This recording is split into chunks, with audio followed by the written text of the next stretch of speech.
Praise the lord. యెహోవా నామమునకు స్తుతి కలుగునుగాక. గత వారమంతా దేవుడు మనల్ని కాచి కాపాడి మరో పునరుద్ధాన దినాన్ని దేవుడు మనకు అనుగ్రహించినందుకు ఆయన నామానికి స్తుతి కలుగునుగాక. మనం హృదయపూర్వకంగా ఆయనను ఘనపరిచి ఆయనను ఆరాధించాలి. కుటుంబముగా వెళ్ళి ఆయనను సేవించాలి. 99వ కీర్తన 5వ వచనంలో ఈ విధంగా వ్రాయబడి ఉంది. మన దేవుడైన యెహోవాను ఘనపరుచుడి, ఆయన పాదపీఠము ఎదుట సాగిలపడుడి, ఆయన పరిశుద్ధుడు. హల్లెలూయా. మనము యెహోవాను ఘనపరచాలంట. ఆయన పాదపీఠము ఎదుట సాగిలపడాడు. ఎందుకు అంటే ఆయన పరిశుద్ధుడు కాబట్టి. ఆయన పరిశుద్ధుడు కాబట్టి మనం ఆయన ఘనపరచాలి, సాగిలపడాలి. సో మన యొక్క విశ్వాస జీవితంలో మన దేవుడైన యెహోవా యొక్క ఉన్నత స్థితిని మనం చూడాలి. ఆయన యొక్క ఉన్నత స్థలములలో నివసించువాడు.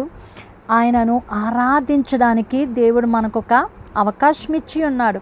భూమిపైన ఆ పరిపాలనలో ఆయన అత్యున్నతమైన పవిత్రమైన వాడు, న్యాయాధిపతి, నీతిగల దేవుడు, ఆయన యథార్థవంతుడు, ఆయన పరిశుద్ధుడు. కాబట్టి ఆయనకు ఉన్నతమైన స్థానాన్ని మనము ఇవ్వాలి, ఆయనను ఘనపరచాలి.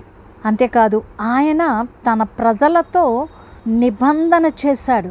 ఆ ఆయన మనతో తన ప్రజలతో చేసిన నిబంధనను బట్టి మనం ఆయన్ని ఘనపరచాలి.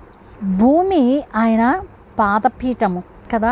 సో ఆయన పాదపీఠము వద్ద ఆరాధించాలి అంటే దానికి అక్కడ అర్థం ఏంటి అంటే ఆయనతో మనము లోతైన వినయము గల మనస్సును, భక్తిని మనకది సూచిస్తూ ఉంది. ఎందుకంటే ఆయన పాదపీఠము ఎదుట సాగిలపడుడి అంటే వినయముతో, విధేయతతో, చాలా లోతుగా హృదయాల్లో నుండి ఆయనను ప్రేమిస్తూ వినయపూర్వకమైన ఆ భక్తిని ఆయనకు మనము కనపరచాలంట. భూసంబంధమైన రాజ్యము దేవుని మహోన్నతమైన పరలోక రాజ్యానికి అది ఒక పాదపీఠం మాత్రమే కదా. కాబట్టి అత్యున్నతమైన స్థలములలో నివసించు ఆయనను, తండ్రి అయిన యెహోవాను మనం ఘనపరచాలి. మన యొక్క ఆలోచనలు, మన యొక్క ఉద్దేశాలు, మన అనురాగం అంతా కూడా దేవునిపైనే మనం ఉండాలి. దేవుడు సాధ్యమైనంత అత్యున్నత స్థానములో ఉంచబడిన వాడనే విషయాన్ని మనము గుర్తించాలి.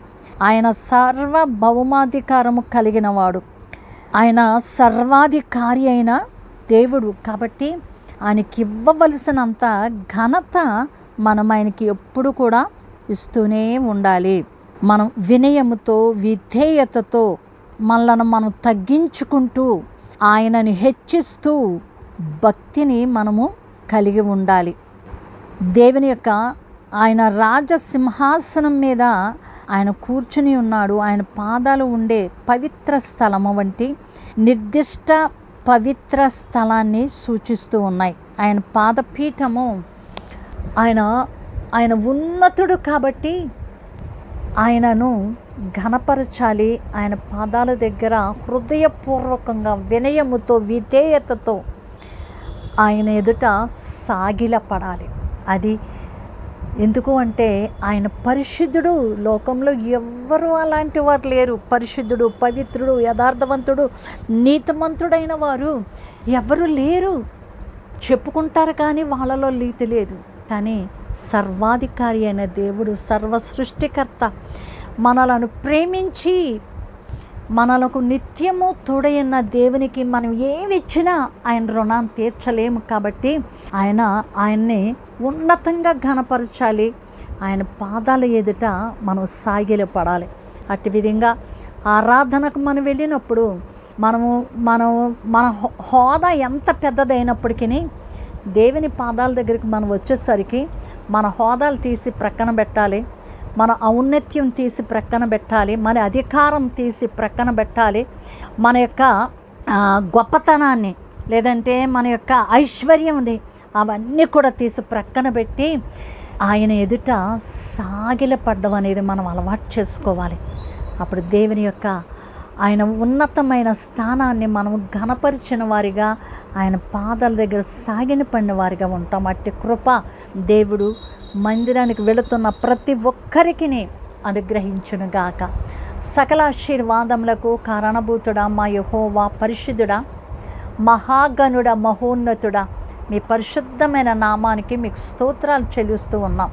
ఉన్నతమైన నామానికి స్తుతులు చెల్లిస్తూ ఉన్నాం. తండ్రి, నీ నామము ఘనపరచబడును గాక.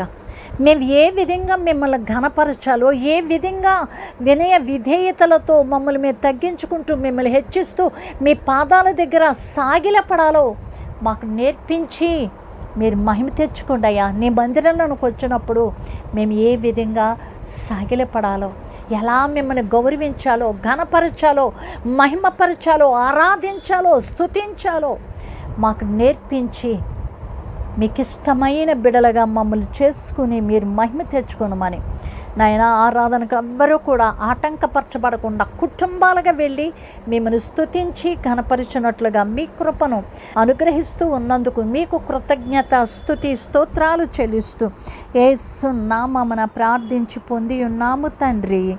ఆమేన్. God bless you. దేవుని కృప మీకు తోడై ఉన్నగాక.